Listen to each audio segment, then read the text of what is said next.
That's right, everybody. We're back. One more time. We're on the rink this time. Oh, shit. On the ice. On the ice. Sticks Guy in who probably hand. did some ice Oh, man. in his time. What a story.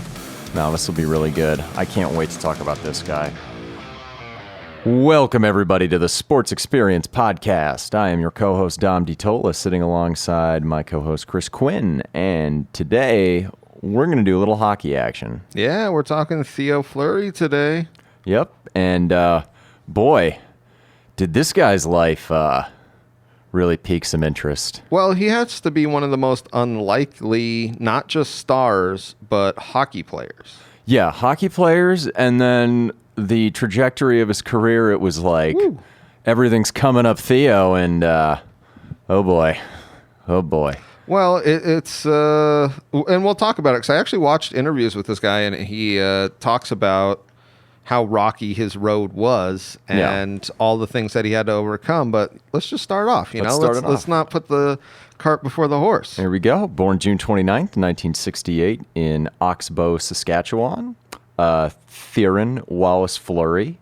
First of three sons of Wally and Donna Fleury, and was a hell of an athlete growing up.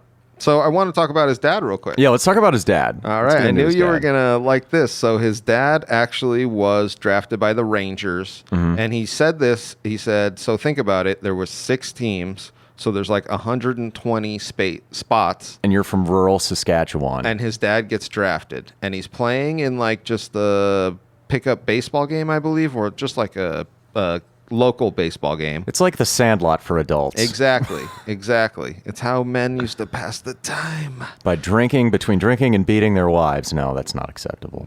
But very Canadian. Hey, very God good. Damn it, man. We're trying to have a straight podcast here. So he's playing catcher. Pop fly goes in between him and first as the catcher goes to catch it. Third baseman tags and charges the plate because, man, this is back when you could charge the plate, man. This is those guys in those rec leagues that take it way too seriously. Oh, man. This guy had to... This is what I envisioned. 250, all beer. Oh, yeah. You know what I mean? He's got the hardest gut in Move the out whole of the way. town. Exactly. And collides with him, and I believe he breaks his arm. Broke his leg. Or his leg. Oh, Yeah. okay. Uh-huh. Okay, damn, that's even worse. And ended his hockey career. Yeah, it pretty much ended his athletic career. And, of course, his dad, because there's no sports, he decides he likes to drink a little bit. And not good. Not good at all. Well, he becomes a bit of an alcoholic, and this is the start of his rough road. Yeah, beating his mom, beating him and his siblings. His mom ended up getting addicted to, I think, Valium. Yes. So Yes. it was a home, not quite broken, but the cracks were showing. Well, it was pretty ridiculous. He actually played semi-pro hockey, his father. Yeah. So they moved around a lot, too. Mm-hmm. And his... Yeah, they moved to British Columbia and then to Manitoba when he was 10. Yeah.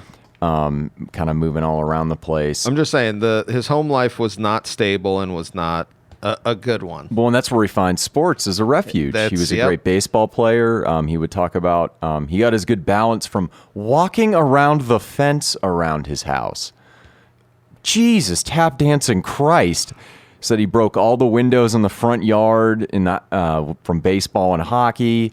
Inside, there were like dents in the ceiling because when it was too cold, because obviously fucking Canada, they would practice their golf shots indoors. Oh, man, it's pretty ridiculous. But you're right. He found sports at an early age, and I saw something where the town that he was in constantly would get behind him, if that makes sense. So, like, they would see this kid with all this potential from this broken home, and they would be like, all right, we need to help him. And it was interesting because his dad, when they were in Russell, Manitoba, where they ended up settling, he was a maintenance worker at the hockey arena. So he would take Theo there, and he would do, like, dawn patrol and just play hockey all the time. Yeah. And he would talk about how much he saw in his oldest son, where he was like, man, this could be something. And what's interesting about Theo, which we haven't brought up yet, not a large human being. No. At all. And for his whole life, it was obvious that he was going to be small. It's not like he didn't hit a growth spurt. Yeah, and it's not like necessarily messy, but it's almost there. Yeah. He was 5'6", 180 pounds during his playing career. And for soccer, to be honest, like there are guys with that size. For hockey, that's like unheard of. That's a boy among men, and it kind of developed a hard edge to him. Oh, so much. Like when he was younger, he would describe himself as a bully because basically when you're that small, you have that Napoleon type complex or that prison complex. Who's the biggest motherfucker here and who do I need to beat? Well, I thought it was interesting. He said he found out early he wasn't going to like out-check somebody, but he could get chippy with guys. Yeah, and he then could fuck with them. He was so fast that he could fuck with them and they couldn't really get him. And that was really in his playing style, which was really fucking with the other team and being a great winger, which I mean, we'll talk about. And then just this is where I saw, because this is where people are like, wow, this kid is great. But I feel like almost at every level, a coach is like, kid, you are so good. Just not going to make it at that next level. Yeah, he's basically like Rudy with talent and not a liar. I'll tell you what, this more than any other player makes me think of Muggsy Bogues. Oh, totally. Because they are so small, and I bet at every level they were like, this is it for you, man. You've done so well. And he's just great like job. Leveling up and he's like a motherfucker. No, I'm going to that next. Yeah. And he was a tough SOB. I had read when he was Yes. 13, he almost severed his brachial artery and just bled out. Yeah. Good God. Like, the kid's tough. He's fast. He's angry. He wants to get the hell out of the situation he's in, and the community rallies behind him. Yep. And when it comes to playing juniors, he meets a man named Graham James. Graham James. And he was the coach of the WHL Winnipeg Warriors and also a scout. And he was very instrumental in helping his career take off. Well, he sees him at like 13, and he tells him that they're going to essentially like draft him into the Warriors organization to bring him to Winnipeg. Mm-hmm. And I saw that this guy, Graham James, went and met with his parents and pretty much assured him that it's going to be like, this is how to make him a professional hockey player. If you want him to get to that next level, is he went when he was 15 to live in an apartment by himself, or like a little, because they essentially had like a little it's basically dorm. like mini dorms for the yeah. players who aren't from there. And James basically had the ace in the hole. It's like, oh, another mouth to feed that you don't have to? We can take him with us, and he might make big money. And it was his father's dream. Yeah. So just to double down on that, like he's just like, here's the path. I'm going to give it to you. And he excels right away with the Warriors. Well, I mean, or not the first season. The first season, 83-84, he's with the St. James Canadiens. Yep. 33 goals and 69 points in 22 games. This kid's 15 years old, and he's just lighting it up against dudes who have graduated high school. Pretty much 3 points a game. Yeah. And that's something that I've noticed is he's not a goal machine. Even though he scores goals, he's a points machine, which I fucking love. Yeah, and then 84-85, now the Moose Jaw Warriors. Yeah. 29 goals and 73 points, and he's 16. That's what I can't believe is this dude is just a points machine. Every time you put him on the ice, he's instant offense. And he makes the team better around him, as we'll see later in his NHL career. His plus-minus is through the fucking roof. Oh, my God, it's insane. But by 87-88, he had 69 goals, 61 goals, 92 assists, 160 points. That was the year 87-88. He tied Joe Sakic, future Hall of Famer for the Nords and Avalanche, for the points lead in the entire juniors. Yeah, junior league of Midwestern Canada or something. I don't know. Yeah. It's one big country. But he still leads the team in total goals, assists, points, which is pretty goddamn impressive if you think for 3 seasons. Well, let me put this in perspective for juniors. He said he had around 500 points in 400 games or something like that. Yeah, that's what it came out to. The first time he was eligible for the draft, they passed on him. Oh, yeah. So he had 12 rounds of being passed. Which had to just make him angrier. And then he went to he went to Worlds with Canadians. So he went to in World 87. Junior. Oh, this is a good one. So he gets passed and then goes to juniors, and he is dominating. Oh, yeah. And it's kind of like this realization, like, oh, shit, like, he's kind of getting better. And then they play the Soviet Union. Yeah, what was it? The big fight in Pistony, Czechoslovakia. Yep. Yeah, and this was an interesting... punch up in Pistani, it's a weird, but it's an interesting run of events. So he like scores, and then he celebrates by like kind of like shooting. Yeah, the machine gun because of the 68 revolution and everything like that, which is anytime you control Soviets, oh God, it just gives me a Red Dawn boner. And then one of the Soviet players, like the next period or something like that, slashes him. This is the first period, now it's the third period. Yeah, he slashes one of his teammates, yeah. And then it breaks off into it. This is what hockey is so ridiculous in this. Like, if you ever watch baseball and a fight breaks out, it's like, whoa, whoa, whoa. Yeah, guys, Hockey's like, did they just fight? Do you want to fight? Like, it was, and that's how it went. So it started off with two guys. It turned into all the guys on the ice fighting, and then it turned into a straight up bench clearing melee. Oh, yeah. And what had ended up happening was both teams were disqualified. Yep. And Canada missed out on that gold in that particular Junior Cup. What they were saying was just like either one of these two teams should have been the gold medalists, and they're both disqualified. But you know what? This kind of leads into, because I had read his last year in juniors, he had 235 penalty minutes. Like, this guy was not afraid to be in the box and do things that put him in there. And this is something that I always kind of wondered was, do you think the bigger defenseman would try and fuck with him, and then he would overreact almost because he needed to? No, I think it's the exact opposite. I think it's him fucking with them because he wants to make the first move on these guys. You don't want them to make the first move on you when you're that little. I shouldn't say little, but when you're that compact. He's like fucking Darren Sproles, only a superstar, not like a kind of fringe player or a niche player. This guy is a legitimate right winger. Yeah. Or left winger, excuse me, sorry. So he actually gets suspended for 18 months, but I saw it was reduced to 6 or something. 6 on appeal, yeah. And that was just for international competition. He could keep playing in Canada or if he ended up making the NHL. But he did get his opportunity in the NHL. Yep. When in 1987, he's in the 8th round. So a lot of people are saying, sorry, little guy, you can't do it. He's like, go fuck yourself. I thought it was interesting. I saw an interview where he said, I was drafted in the 20th round because they missed me in 12 rounds and they came back the next year. And it's like, that's pretty good. That is like the most Brady-esque chip on your shoulder, like fuck you to everyone. Yep. 166th overall pick.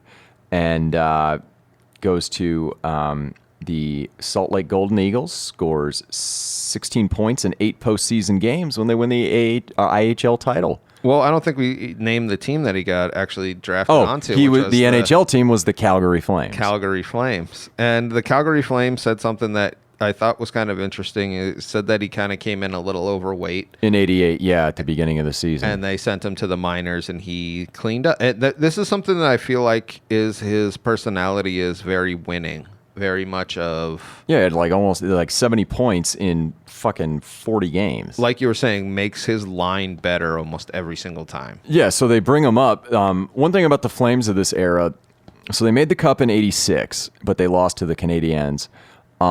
They're basically fighting Big Brother all the time, and Big Brother is Edmonton.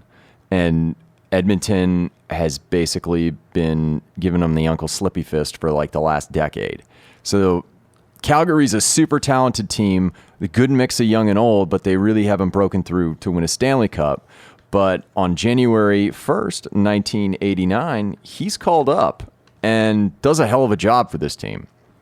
Well, if you think about it, being called up as a rookie, you normally don't see a huge point explosion, and he really does just produce. Yeah, 34 points in 36 regular season games, and they go on a little bit of a postseason run. Oh, yeah.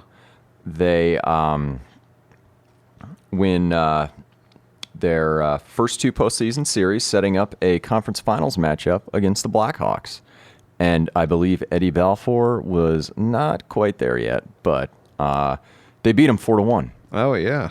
And they go to the Stanley Cup finals again, and Who do they meet? Those goddamn Canadiens.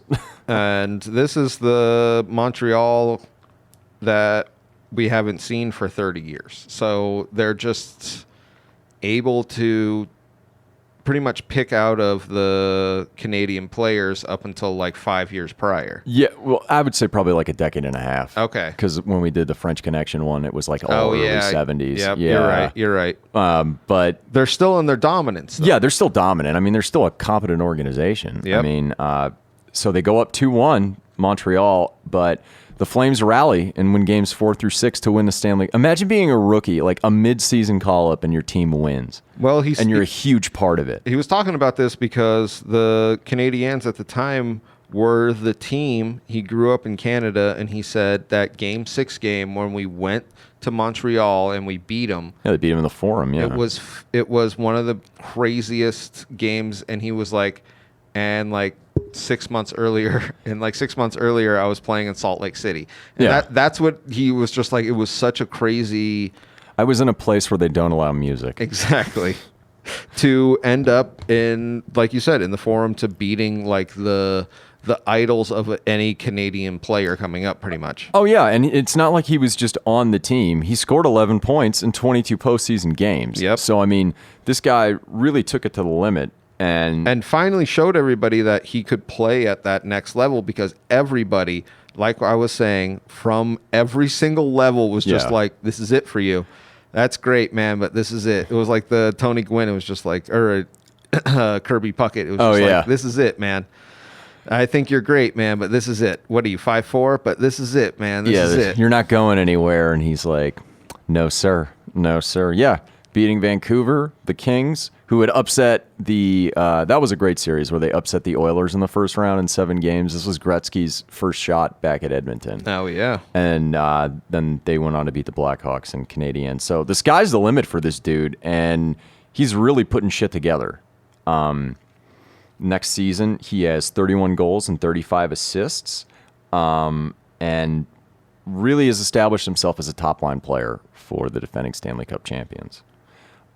They lost in the first round of the playoffs, but 90-91, and this is kind of a recurring theme, as you'll see throughout his career, particularly in Calgary, they just can't get out of their own way as far as like entering the playoffs and just not making it happen. I was going to say, because I didn't necessarily watch a lot of hockey from this era, but it seemed like they were great regular season teams, and then in the playoffs, they just kind of couldn't put it together.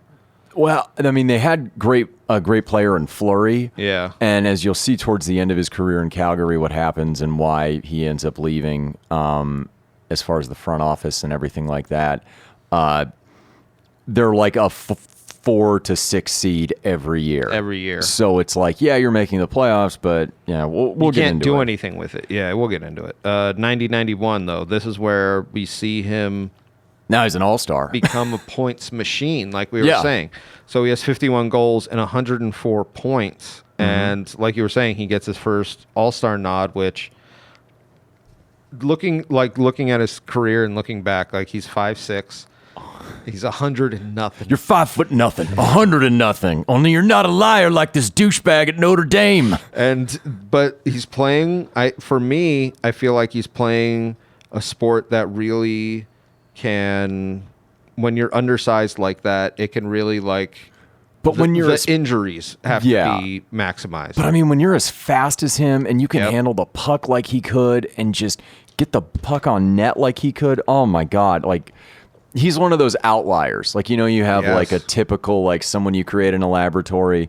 This dude's the outlier. Yes. And he also shared, as I brought up before, the plus minus award. Well, he was plus 48 for the season, which if you haven't listened to our other hockey episodes, plus minus is how many goals above or below 0 your team scores when you're on a shift. When your line is playing. Just real quick, in the 90-91 season, he scored 3 shorthanded goals in 1 game. Which is incredible. A, that you're scoring 3 shorthanded goals in any game, but it's one guy. Like, it's crazy. Like, as a team, it's crazy. That other team's power play had to be absolute dog shit. Oh, it had to be the worst. When I was in high school, I wanted to name a punk band I was in Odd Man Rush, but it just didn't come out. You know what I mean. Damn. That year they make the playoffs. While they only had 2 goals in their 7-game loss to the Oilers in the first round, in Game 6 he had probably one of the most memorable goals in Calgary Flames history, where he steals a puck at about center ice, drives in, scores, and then slides from his blue line slides past Edmonton's blue line, past his own, just on his knees. And it's incredible. And his team's trying to chase him, and he steals it from Messier, too. That's another one where it was like this huge name, and then you're just like, this is such a huge event in I would say Canadian hockey, because the thing that sucks about this goal is they go on and lose Game 7. Yeah. That's the thing that would have made this goal even fucking better. Oh, man, they'd have a statue for him right now. Oh, my God. Especially beating Edmonton. Yeah, that's what I mean. It would have been wild. 91-92, he's an all-star again. But, of course, the team misses the playoffs. Yep. 92-93, all-star again, has 100 points for the second time in his career.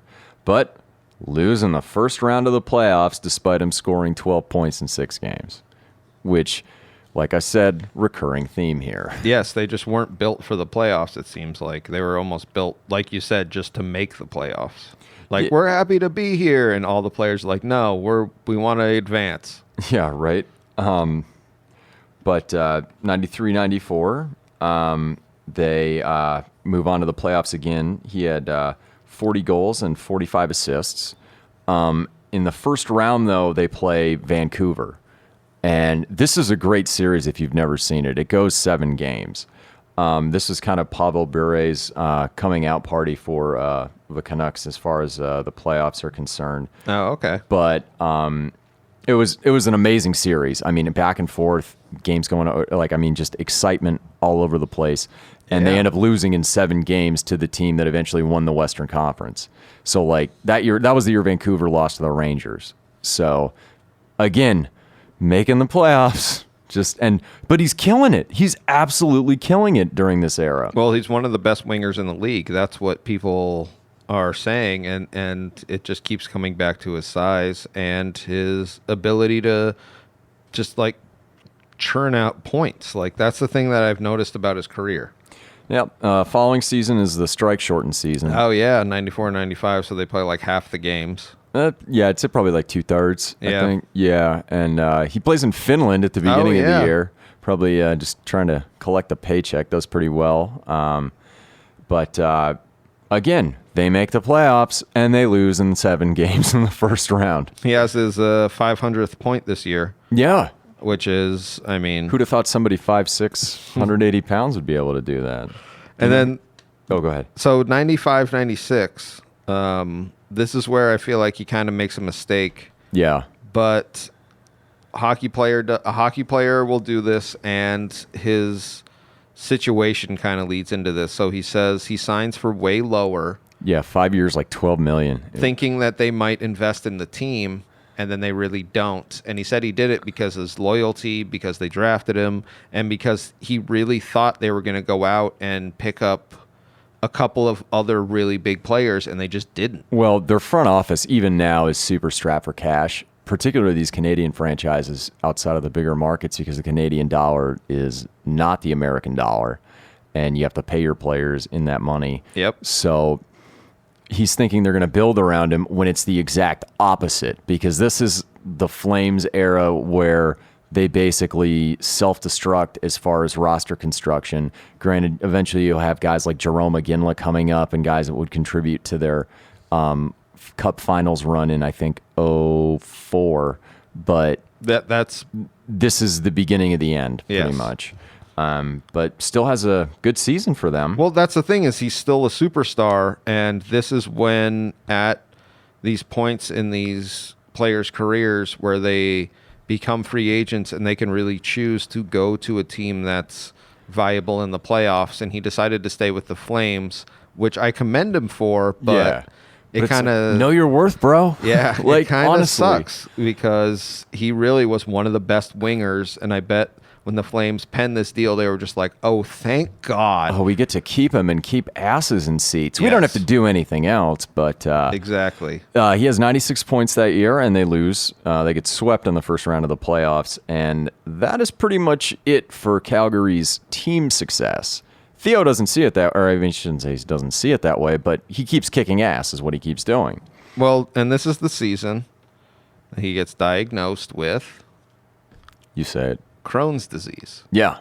So he said he showed up and he felt like somebody was stabbing him in the stomach and they didn't know what the hell was wrong. And then the doctors finally figured it out, got him on the right medication. And he said it was more just like a small stomach ache. Yeah. And he still does things with Crohn's disease charities now. Yeah. And, what was it? The old Kenny Mayne line from Sports Center. Oh, he's okay. He's a hockey player.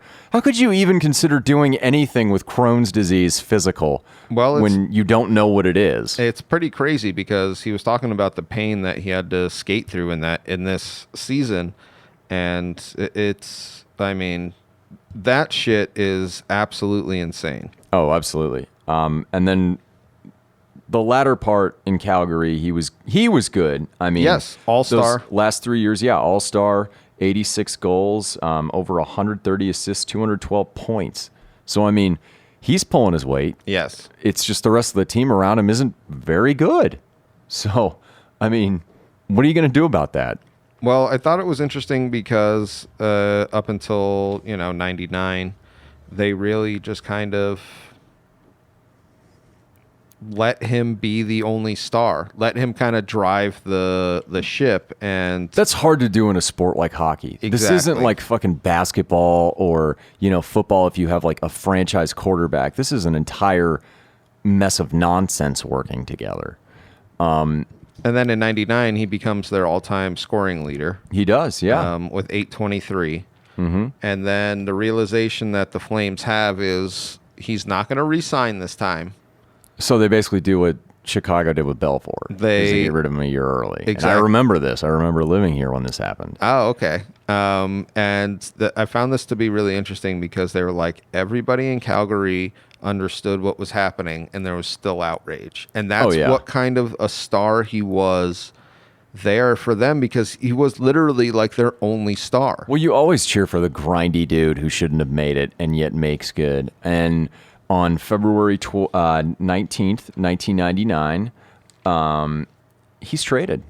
Traded to the Colorado Avalanche. And Colorado at this juncture is gearing up for a playoff run. Yep. This is the year removed from the Red Wings winning 2 in a row, so they're looking to stick it right back at them. And, you have Sakic and Forsberg and all those dudes. It's like, oh my God, what an embarrassment of riches adding Theo Fleury for like a third of a season or less. Does really well, actually, for Colorado. He had 24 points in 15 regular season games. And then in the postseason, they make a deep postseason run. This is the year they lost to Dallas in the conference finals. This is the year Dallas won it all. He had 17 points in 18 playoff games. Yeah, and he was a great player for them. Just one little fact that I saw on here. For the Flames, he missed 7 games in 11 years. That's fucking incredible. For hockey? As somebody who's 5'6", it's insane. Well, and you're thinking about somebody who took beatings as a child and, threw his body around like he did and would always be willing to mix it up. That's the kind of, and almost severs a brachial artery. Yep. Like, that's just the kind of attitude that he has. And yeah. I mean, and this is one of those trades. Calgary, it was all a salary dump. The 3 guys they acquired were not, they're replacement level players. Fleury goes to Colorado and almost pulls it off for him that year. But he says when I sign my next contract, it's going to be for a lot more. And you could see that the Avalanche was just like, all right, we picked you up for this run. Well, and they had no other intentions of re-signing him because when you look at the roster, Sakic, Forsberg, Waugh, dudes that make buku Dolores. I mean, there's not enough room in the salary cap to afford this guy beyond a mid-season pickup. Fuck you, Red Wings. Let's go for it. Yep. And he does leave. And he goes to probably the worst place possible for him. He signs a 3-year, $21 million deal with the New York Rangers. And this is where his mental state starts to decline. Ooh, boy. I guess the easiest way to say it. He is from a small town in Canada. I did want to bring up, he is of Métis heritage, much like Grant Fuhrer, and was subject to quite a bit of racism growing up in Canada. I don't think we alluded to that before. No, we didn't. Yes. He's quite proud of that. Going to New York, though, aside from that, probably not a good spot because then the demons come out. Well, that's the thing is and I can't tell what it is for him, but I feel like this is where his life, he really starts to spiral out because he said he had problems with alcohol since he was a teenager. Yeah. But now we see it with drugs and alcohol. And he makes this statement that I saw him, he was talking about it. He was talking about how it wasn't just drugs, but drugs obviously made it worse. But he would get just ridiculous panic attacks. Yeah. And this was in the era of, he's a hockey player, he'll be fine. So it was literally like, you're going to have to skate that off. But he was saying, they're going like, to ignore him. Yeah. When he moved to New York, it was almost like he was like, the city was too big. There was no getting away from it. And a lot of the responsibility was given to me. And I just like, he was talking about how he just couldn't take it. So then that he would party more. And it's kind of ridiculous because he really could have been a great winger on a great team. When you have problems with drugs and alcohol and strippers like this man does, New York is like the worst possible place. That's like dumping fucking kerosene on a dumpster fire. And that's precisely what happens. Yes, his first exactly. year, 99-2000, only 64 points with 15 goals. So he's basically a shell of himself that season. And then after the season ends, he goes to rehab. Yeah, and that particular rehab stint was kept quiet. Yep. That was more or less the NHL saying, like, dude, you got to get your shit together because the way this is going, it's going to hurt everybody. Everyone involved. Oh, good old professional sports. Let's sweep shit under the rug and hope it doesn't come back to bite us in the ass. Exactly. 2000-2001, better season. He's an all-star, 30 goals, 44 assists. But the substance abuse comes back. He's still struggling, and he's having on-ice problems that we were talking about earlier, but it's full-blown. Have you seen him in the penalty box on some of the... Oh, my God. Like, it's like Maradona, only not... Well, there's cocaine involved, so... that's like a level of anger. You can see it in his eyes, too. It's like, is that really ephedrine? I don't think that's ephedrine. But the following season, 01-02, is when everything hits rock bottom with the emotional issues. He beat up the Sharks mascot. And this is supposed... There's so many conflicting stories. He broke his rib. Mm-hmm. And then he came out and played it off very much just like, no. But it's hard to say exactly what happened with that one. There's probably like 10 mascots, which I would say are off limits. But, God, how great would it be to fight a mascot? Oh, my God. Like the Ace Ventura. Geez. Yes, exactly. You just cost me $20,000, Paulie. Yeah, whatever. Yeah? Blow me. Really? That's Jesus. great. But one more thing, he got into it with the Islanders fans because they were making fun of him for his drug addiction. Which, you know what? I'll say this. The number of people I've met in Long Island, from Long Island in my life, I would also like to give them the finger. Yep. Lord knows what would happen if I were coked out, angry inside from past abuse, and likely smelling from last night. You know, I mean... Not the proper thing to do as far as media savvy, but like I'm going to give him a pass. Yeah, there. And this is where we see he's just constantly having problems, and even through all this bullshit, October 27th, 2001, he scored his 1,000th career point. Yep. That's amazing. Yep. For a guy nobody said would make it. Oh, man. God damn. But after that season, the Rangers have had enough. Yeah, they actually had an option to sign him for $7 million, and they were obviously just like, all right, you're done with us. Yeah, because it was probably, since it was 3 years 21, the first two were probably like 2 for 14. They'll pick up your option, or they'll try and re-sign you before picking up the option. And he just played his way out of New York as far as being a mess. A mess, That's the only way to describe it. Yes. And as someone who's had substance abuse issues, that's basically what you are. Like, when you're acting this way, you're a goddamn mess. For someone who's been messy. Yeah. I've been quite messy.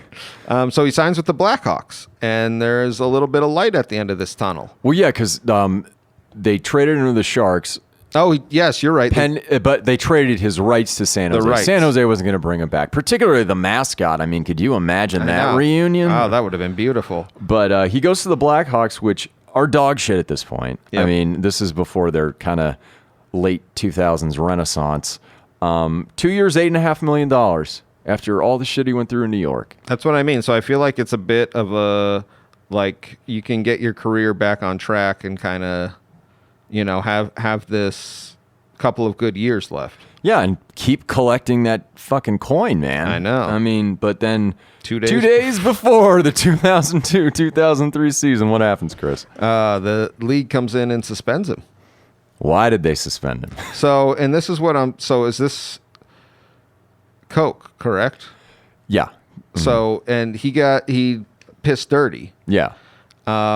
This was my question that I always thought was so interesting, because you hear guys who are like, I was fucking doing Coke for years.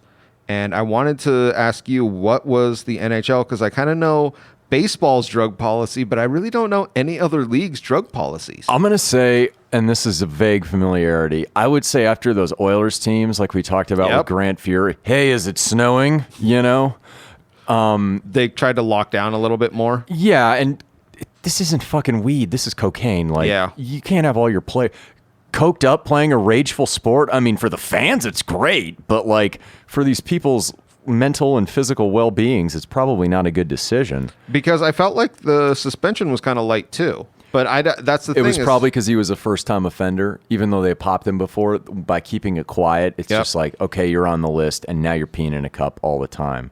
And for a drug, here's the thing that I find weird about this, because I'm not a Coke user, but I do know how long it takes to get out of your system. And weed will be in your fucking blood, and I know this, for like a month. Yeah. Okay? Cocaine generally, from my understanding, leaves in a few days. So, like, was he doing lines on the way to his piss test? Like, I can't... No, he's probably like, I stopped doing Coke, but I still did it over there. It was like... Yeah, it's like, I stopped doing Coke. I just have, like, bad sniffles. Like, he had to have done it the night before or the weekend or whatever. It's like, such a... Dude, so he gets suspended for 2 months. And this is where I stop feeling sorry for him as far as his playing career goes. It's like, you're a fucking moron. Sorry. Well, no, he's completely addicted to Coke at this point. And he is. This is what he said coming from New York. He said that his mental state was so bad that he was just like partying all the time. And that's why I was asking what their piss situation was like, because I felt like he could have been busted for like 2 years and they were just kind of like, fuck it. No, I'm thinking at this point, particularly with all sports, like they give you that one get out of jail free card. Yeah. Where it's like, you're going to have to piss in a cup when we say you have to for an extended period of time. And then when we realize, you have your shit together, then we're just go away and stop wanting your pee. Yep. But January 2003, he comes back and he gets involved in a brawl at a strip club in Columbus, Ohio. He comes back for such a short time. Yeah. And then it's actually with his teammates, I think. Yeah, it is. Have you seen the mugshot? No. It's not Nick Nolte bad, but he's like wearing glasses and he looks like a stand-in for Smash Mouth, and his face is all fucked up. Well, he said he has absolutely no memory of the night, and it is the low point in his life. I'm just going to say this about Columbus, Ohio. My friend attended college there. Apparently, this was his description of the opposite sex in Columbus. It was so bad, I forgot what an erection felt like. I don't know what a strip club looks like in Columbus, Ohio, but I'm sure you'd need to be 3 sheets to the wind to just enter said strip club. Oh, I'm sure you just walk in and you're like, all right, my penis is just for show now. Exactly. But he got into a fight with a bunch of bouncers, which is the stupidest fucking thing anybody can do. I don't care if you're a hockey player. Exactly. If you're 5'6", 180 pounds, bouncers aren't the people you want to fight. You're like, aren't you the offensive lineman? And you're just like, damn, man. Like, that's the kind of guys you're going up against. So this is the end of his NHL career. Yeah, he's suspended again. He in 2005, he tries playing in a senior league in Canada, it looks like. And then 2005, 2006, he goes to Northern Ireland and just tears it up there. But, I mean, he's gone from the NHL. That was it. That was his...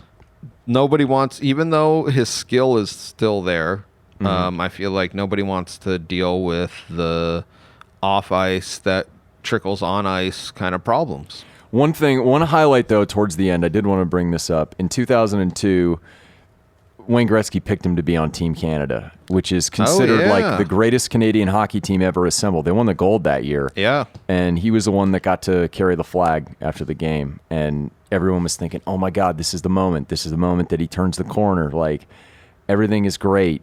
And it gets worse. Well, just to think about the what ifs. So if he had won in Colorado, would that have changed his destination?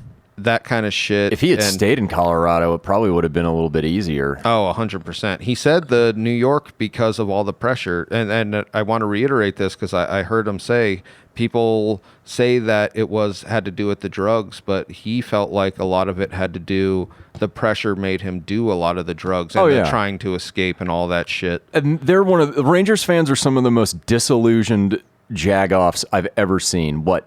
One Stanley Cup since 1940. You've won one Stanley Cup since fucking Pearl Harbor, basically, and yet you think you're going to win every year? Well, he went to, and he was like, we weren't a bad team, we weren't a good team, and immediately when I got there, people were like, all right, the cup is ours, and he was just kind of like, the fuck are these people talking about? And like, it's such a thing where he said this, he was just like, I couldn't get away from people. I just wish he would have said something like, go masturbate to some Derek Jeter videos or something. Well, it wasn't the time yet. Oh, it was right there. It was right there. I know. But he did end up turning his life around a little bit. Definitely. He credits his second wife, Jennifer, for helping him get sober and staying clean from drugs and alcohol and living a more productive life, where he was tried some semi-pro baseball for a bit and got in a game or two. He was on a Canadian reality show where they axed him because he was quite mad at the cameramen, and they stepped in and just kicked him off the show and fixed the vote. But an important book he wrote, kind of like an autobiography. So let's get into that. So we're doubling back around because this is something that... I mean, we kind of talked about this guy earlier in the episode, but is so wild that, I mean, get into it, man. It's Vatican level fucked up is what I want to say. Is in his autobiography, he talked about when he was in junior league because being molested.